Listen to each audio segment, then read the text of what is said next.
Greetings, BookTube.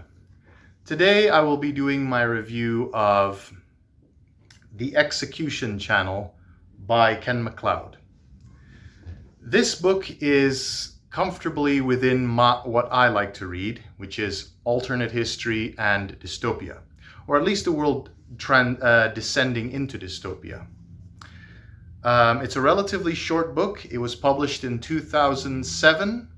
And the point of historic departure in this book is the year 2000. But rather than creating a whole new world with that point of historic departure, Ken MacLeod instead uses the butterfly effect to make this world a much worse world than it actually is now. We could still be headed in this direction, more on that later. We could still be headed in the direction of this book, but with the change in the year 2000, it's at an accelerated pace. So the point of historic departure in this book is the 2000 United States presidential election, where Al Gore wins. And then 9/11 still happens, but on different locations. So the world, so then what happens next is there are much more devastating terrorist attacks around the world, and governments around the world fail to protect civilians, fail to prevent even more powerful bombings around the world, much more devastating civilian losses with terrorist attacks. And so governments around the world fail to protect people. And then people become paranoid, people become afraid, and then xenophobia is on the rise. Anti-Muslim hatred and anti-immigrant hatred, but here's the main catch: governments around the world, including the United Kingdom and the United States, peddle out onto the internet conspiracy theories. Multiple conspiracy theories, so that they divert the attention of the people in different areas, into different ways, so that people don't focus on the failures of governments in preventing terrorist attacks. So they put out stuff about UFOs and about inside jobs or threats from other countries, but they put out multiple conspiracy theories to put confusion into the public. And some of the point of view characters in this book are the ones who publish these conspiracy theories online. Now, the setting of this book is at the earliest 2009, at the latest 2016. I know this because this book was published in 2007. In 2008, in this book, Hillary Clinton wins the United States presidential election. So at the earliest, it's 2009 because she's in office. At the latest, 2016, that would be the last full year she's in office. So that's the setting, essentially. Now, the world is descending into chaos. I mean, governments are becoming more and more authoritarian. The United States invades more countries than it did with Afghanistan and Iraq. They bomb Iran with a nuclear bomb, I might add. They invade Kazakhstan.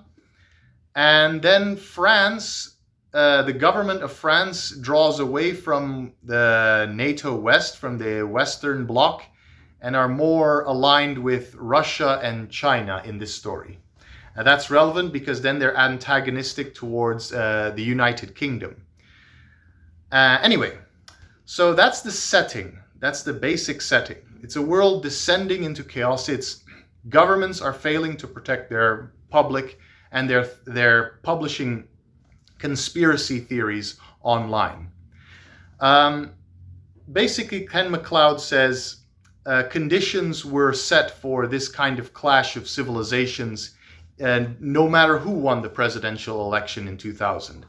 I don't necessarily agree with that, but that's what his starting point, which is still interesting.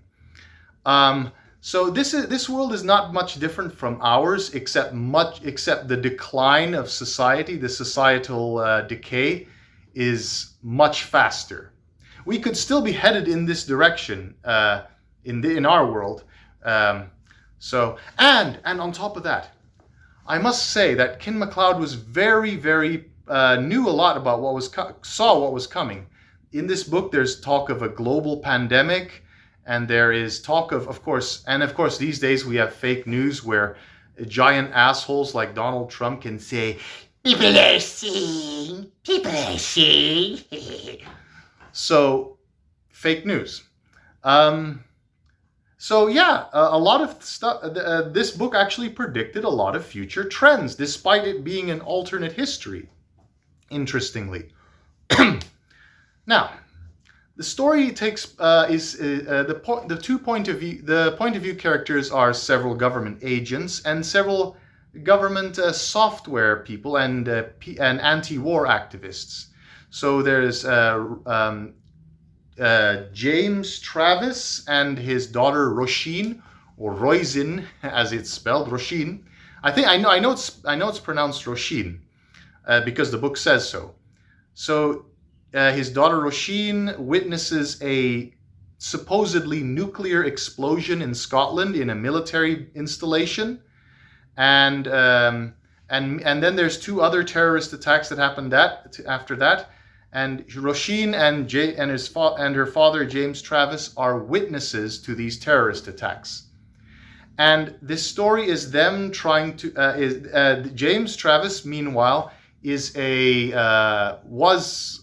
British citizen who is spying for France because he doesn't like the direction the United Kingdom is headed in.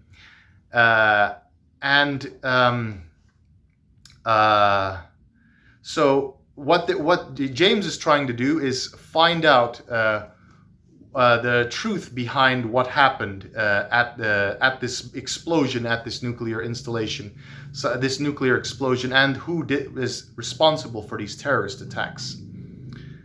And Roisin essentially is also doing likewise, as well as James Travis himself is trying to avoid the authorities, is on the run because his face is plastered all over social media and on traditional media like television. So they're trying to find out who was responsible for the bombing. And in a world where conspiracy theories are everywhere, it's hard to know the truth. And here's the thing. The characters' motives, especially the people working for the government and the bloggers, like a blogger named Mark Dark in the United States, you don't know, their motives are shady at best. And everything on television that you see, you don't know if you can trust it. You don't know if it's AI, and you don't know if any bit of news is fake news or not. And anything anyone says verbally or what they see on a screen, you cannot trust. So in this book, you find yourself second guessing the truth all the time. You'll have to read this book to find out if they do get to the truth eventually. So you can never. James Travis and his daughter Roisin, and even the government agents themselves who peddle the conspiracy theories, are completely in the dark over the truth of the bombings, the 3 bombings that happened in the United Kingdom in this book, especially the nuclear bomb in Scotland.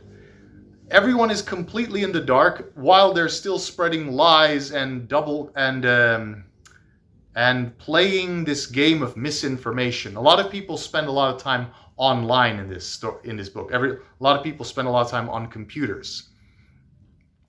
So the only thing that you can trust 100% is the things that are physically happening to the characters as they're witnessing it. Not what they see on the screen, not what they say or what they hear people say. The only thing you can trust in this world is what you physically see in front of you.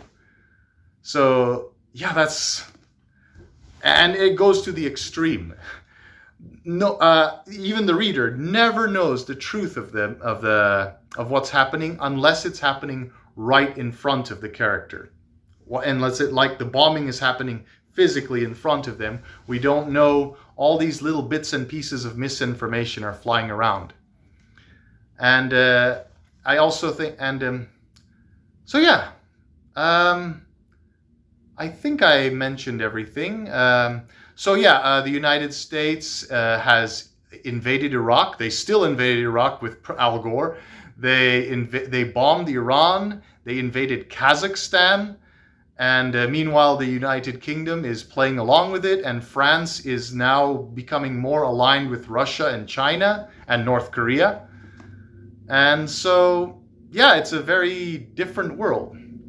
I'd give this book a 7 out of 10 because of how short it is, and because I was a little bit annoyed by never getting to the truth of the matter. I'm always having to second guess myself when I was reading this book. Oh, by the way, the Execution Channel. The Execution Channel is a